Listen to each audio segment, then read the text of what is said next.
Every missing person case begins with a moment. A final sighting. A last phone call. A goodbye no one realized was the last.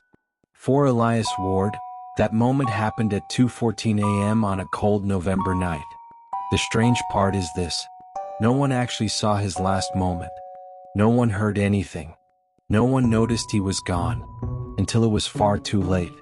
To understand what happened, you have to know the man behind the mystery. Elias wasn't the type to draw attention. He lived alone, worked the night shift, kept his world small and manageable. Neighbors described him as quiet, polite, and always tired. He wasn't the kind of person you'd expect to become the center of a story that still haunts an entire town. On the night he disappeared, Elias clocked out for his usual break. Same time he'd done for years. He stepped outside the depot and simply never returned. When officers searched his home the next morning, they found something that changed the direction of the investigation completely. On his kitchen table sat his phone. Unlocked. Screen glowing. A message typed out but never sent. It said, "If anything happens to me, don't believe the first story."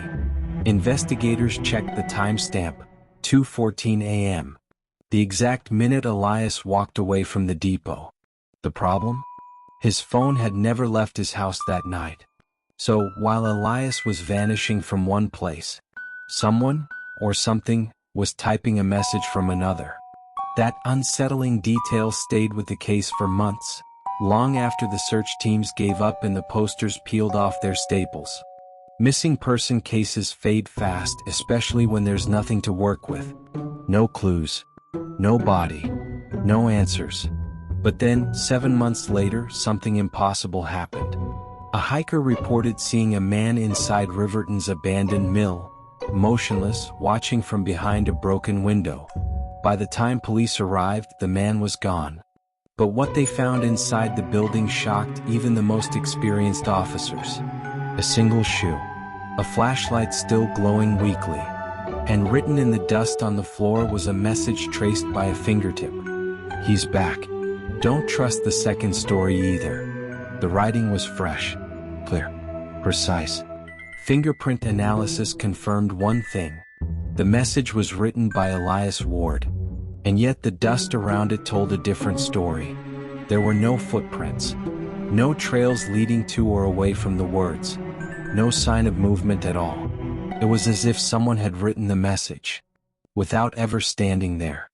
Investigators struggled to make sense of it, and their theories revealed more confusion than clarity. Some believed Elias discovered someone living a second life under his identity, someone who looked like him, sounded like him, and threatened the fragile order of his quiet world. Others believed Elias stumbled onto something dangerous the night he vanished.